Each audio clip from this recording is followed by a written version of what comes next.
ఈ షార్ట్ తీయడానికి కారణం ఒకటే.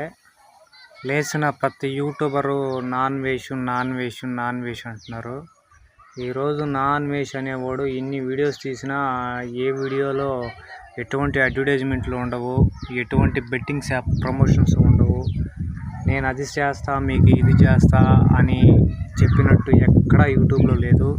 సో మురిగే ప్రతి కుక్కలు ముందు లోపల నుంచి బయటకు వస్తే మీరు బెట్టింగ్ యాప్స్ మీద చేసిన ప్రమోషన్స్ని మీరు చేయలేదు అన్నట్టుగా మీరు వచ్చి నిరూపించుకుంటే సో మీకే బాగుంటుంది అన్నమాట.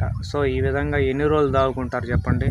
ఎన్ని రోజులు దుబాయ్లో ఉంటారు, ఎన్ని రోజులు పాకిస్తాన్లో ఉంటారు?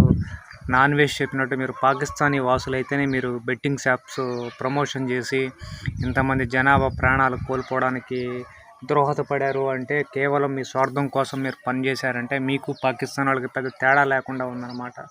సో ఇంకొకసారి నాన్ వెజ్ అనే వ్యక్తిని కానీ మీరు కానీ తిడితే మీ ఇష్టం.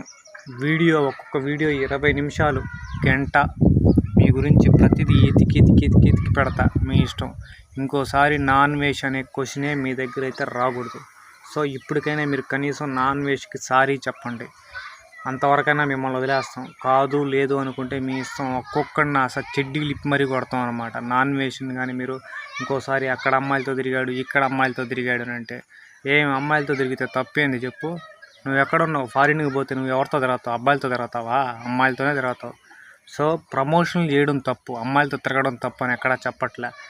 మీరు పాకిస్తానీ వాసులని తిట్టారన్నారు, నిజమే. మీరు పాకిస్తాన్ వాసులు కాబట్టి ఈ విధంగా ప్రమోషన్లు చేసి ఎంతోమందిని పట్టణ పెట్టుకొని ఈరోజు మీరు దుబాయ్లో వెళ్ళి ఫుల్గా ఎంజాయ్ చేస్తున్నారనమాట.